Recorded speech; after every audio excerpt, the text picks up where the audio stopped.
in my game, but really just like, the mental aspect of the game, just trying to figure out what the defense is going to do before they do it, just trying to get that one step ahead of the defenses to, impact the game that much more. And how has Jaden kind of improved and got more comfortable doing the offense? Yeah, he's been progressing each day tremendously. He embracing that leadership role more and more each day. So, earning more respect for the guys. So, every time he step on the field, just trying to pay attention to them key details. And make sure he the best player he can be. And you played defense early in your career. How's it feel knowing you and Jacoby are pretty much the number one receivers, and you've come a long way from getting marginal play time to now you're the guys in that room. Yeah, truly blessed to be in this position. Each time we step on the field, just trying to take advantage of every opportunity. Really not just counting the reps or counting opportunities, but just trying to make the best of everything that comes to us. I know fall camp hasn't even started yet, but when it comes to special teams, ideally, do you want to return kicks and punts? Has that been discussed at all? Yeah, just any position that the coaches put me in, just trying to be the best for that, just trying to impact the team in a good way. So, they just harp on us that special teams is very key, and don't forget about that and just try to do your best. Hey, Makai. I was going to ask your coach this, but attitude-wise now, heading into USC second season playing in the Big Ten, how has the attitude switched from last season to now? Yeah, really just more dominant, just kind of keep the main thing. Don't worry about the outside noise and just play USC branded football. Do you have a preference on returning kicks or punts? We saw you do really well with kicks last year. Any one you prefer over the other? Nah, no preference, no preference. You and Jacoby are going to get talked a lot at wide receiver. What's a connection with you two? How do you guys sort of work off each other, both on the field? Yeah, we push each other each day in practice. He gets a rep. I'm like telling him, man, you could do better than that. You know what I'm saying? And even then, he telling me, yeah, you could do better than that. You need to clean up your route. So, we just help each other's game. So when we hop on the field on Saturdays, then it's just lights out. Makai, did you have a relationship with Zach Williams before he came to USC, both being SoCal receivers? Did you know him much at all? Yeah, no, I didn't really know much of him all, but as soon as he came onto the campus, he had an immediate impact. He's a young guy that has tremendous talent, so the sky's the limit for him for sure. What kind of specifically have you seen from him, his strengths so far? I know, again, without having full camp so far. Yeah, he can do a little bit of everything. He can move from the inside, the outside. He has great hands, good top of the route. So really everything that you're looking into a receiver, he kind of got. So, like I said, sky's the limit for him for sure. I covered Penn State. Kyron Hudson, USC covered Penn State. What is Penn State getting in a wide receiver like Kyron? Yeah, Kyron is a great teammate. He brings that team bonding together. He's a great person off the field. Definitely a person that you want to have in the locker room and on the field. On the field, what does he bring? I know he's got that bigger body. They've talked a lot about using him in contested catching situations. What will he bring to that offense? And he's a player that you can rely on. When it's 4th and 3 or 3rd and short or 3rd and long. You need that key possession. You can go to him and rely on him for sure. Thank you. What did you learn last year having a breakout season? Just in general, learn about yourself, about college football? Yeah, just, don't take anything for granted. The game could be taken away from you just like that. So, just trying to maximize every opportunity you get because you don't know how many you can get.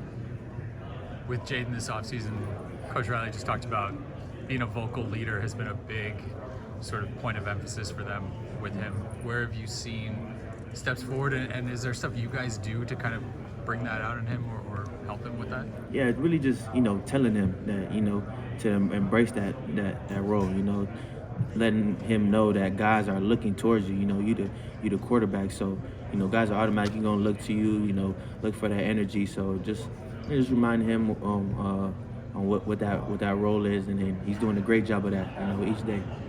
And then you obviously played at the end of last year, but having the whole offseason with him as the assumed starter, how much does that sort of connection build with him and his wide receivers when he's that guy? Yeah, it builds a lot. Each day, just even off the field, building that trust. You're gonna need to have that trust when you get on the field. So, you know, when we just hop on the field, you know, it's just, you know, I know what he's thinking, he know what I'm thinking, so you know, it's just not even thinking about too much and just playing ball at that point.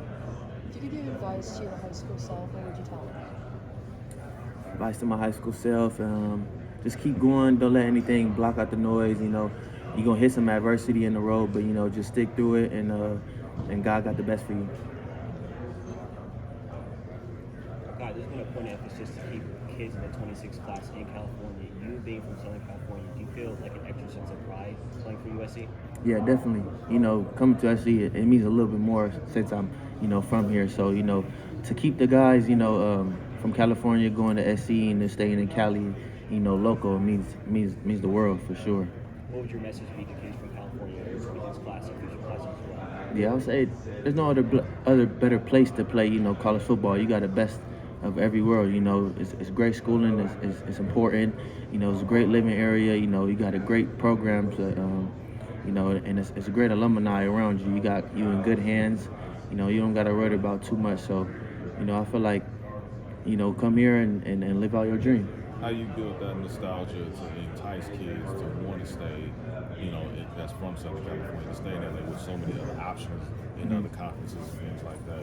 Yeah, I feel like it's just important to, you know your options and know everything that you have around. And, you know, just don't pull the gun too fast, you know. And you got so many greats that came before you, and you could be one of those. So you know, there's proof in the pudding. So, you know, just trying to be one of them guys that, you know, them young guys can look up to, and maybe they can be the same. What's some of the greats that you feel need to kind of come back to the squad as far as just, you know, visiting, talking to you guys that have been there, like you said, the Matt Liners, the Reggie Bushes, and people like that, like gone before you? Yeah, 100%. Like those guys you named for sure, but like, you know, even, you know, Amon-Ra, Drake, you know, those guys have came back, you know, and have given me information and knowledge, you know, to put out to other guys and add it to my game. So, you know, they're doing a great job of that, you know, just keeping that connection and bond. A lot of attention is going to you, Jacoby, going into the season, but is there like a returner or maybe someone new on the receiving core that might push you for that wide receiver 3 position? Is there something maybe that sticks out about them that you saw during the spring? Yeah, you know, every new guy that we have are bringing a truly like crazy talent to the team and building like, you know, kind of a receiver youth like room. So, you know, each guy brings their own little you know, push to us, and we all feed off each other. But on the other side, this freshman defensive back class that came in, anything this summer where a guy kind of caught your eye and grabbed some attention? Not one specific player, you know, they all lights out for sure.